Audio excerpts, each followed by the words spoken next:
Hello and welcome to Psychology Live. I am Dr. Gail Majcher, and with me is Mary DiPaolo, limited licensed psychologist. We're so glad that you are viewing us.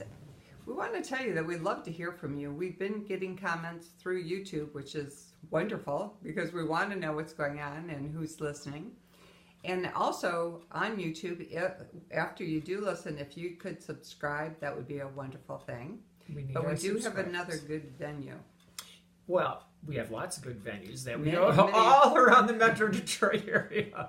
Anyway, you can reach us on Facebook through our webpage or our Facebook page, which is Psychology Live !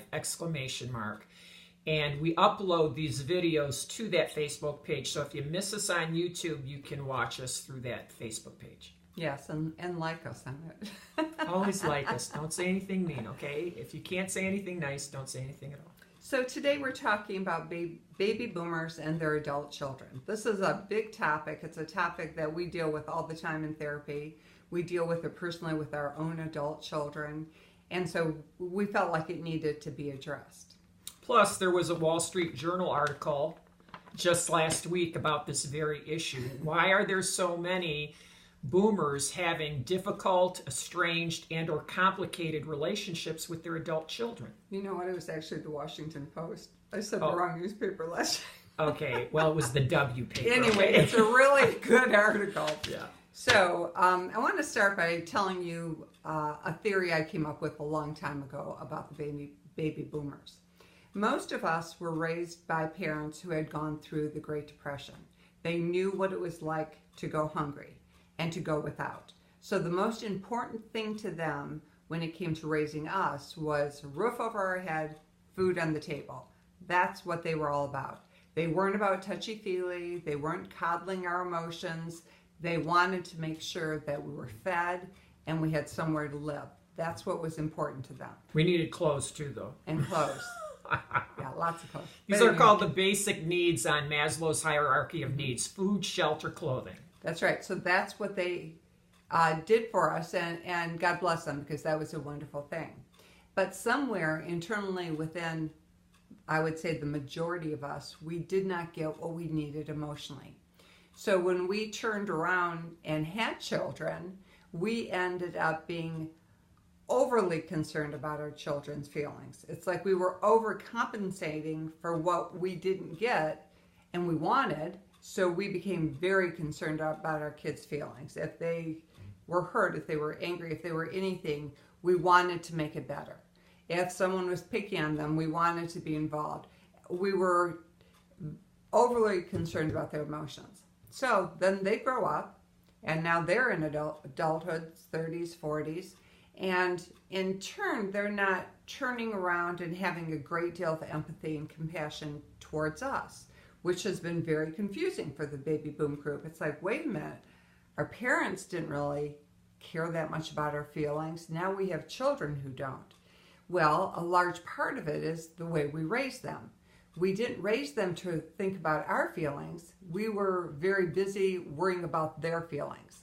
So we would say, oh, we're fine, everything's fine. So now, adults, we have this expectation that they should now be concerned about our feelings and have us very involved in their lives.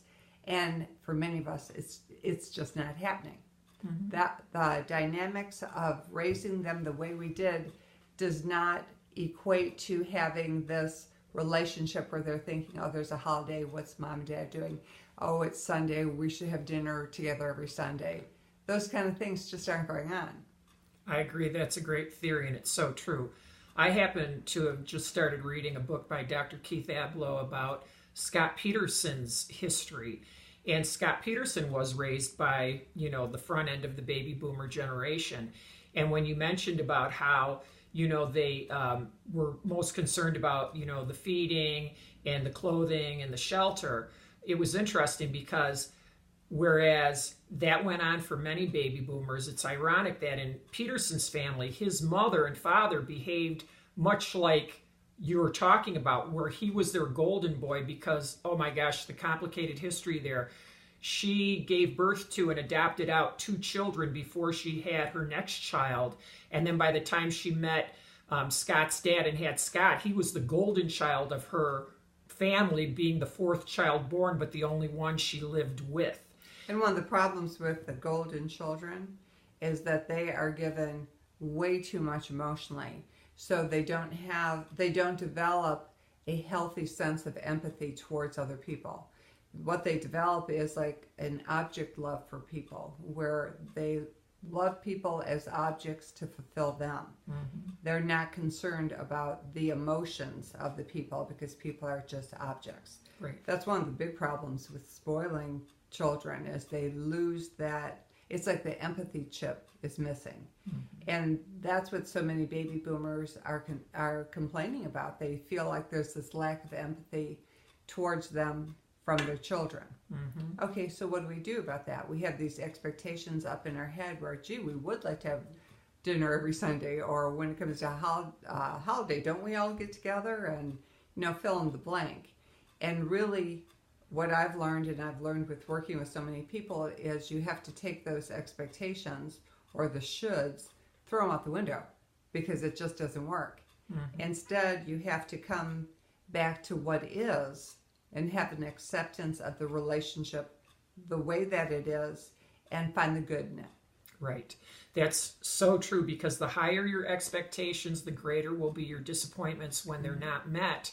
And then you could create a whole drama, and this is how the estrangement factor comes into play between adult children and their boomer parents, is that, what we say to them is translated by them into incessant nagging, harping, demanding. And how is that a relationship? That doesn't work. Mm-hmm. And, even though for many, like in my grandparents' era, everybody was living basically on top of everybody else. You lived with grandma, or grandma was upstairs or next door, or Uncle Joe was across the street, all that kind of thing. Which actually would have been kind of nice, wouldn't it? It would have been nice, but guess what? Those days are over, because think of how mobile we've become as a nation. Our daughter lives 6 hours away. She's lived 6 hours away for 10 years. Oh, well, yes, of course it hurt at first, but got to get over it and accept what is, right? Mm-hmm. And then be happy when you get to see each other, because that's life these days. That's the reality of being adult parents, or being the parents of adult children. You have to accommodate what they're doing with their lives. We did raise them to be independent and strong, and so many of them are very successful. Mm-hmm.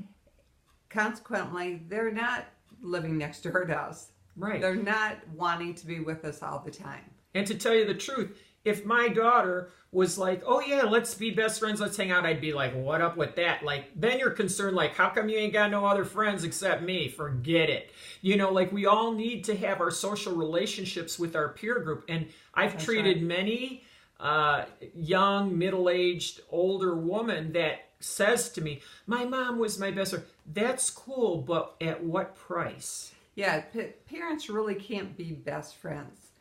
You do hear that sometimes, and I don't know if it was ever true. I know I was very accommodating to my mother, and us baby boomers did go over every Sunday for dinner, and we were very concerned about our parents' feelings. But that doesn't equate to a best friend relationship.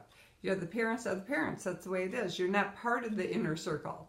You're the next circle. Mm-hmm. Then there's other ones. And when that dysfunction comes into the whole mix, regardless of your place in the baby boomer spectrum, when I was a newly married, I'm calling my parents every time there was a holiday, birthday, whatever, to come over to my house to eat. They never invited me or my husband over to their place, because that's the way they rolled.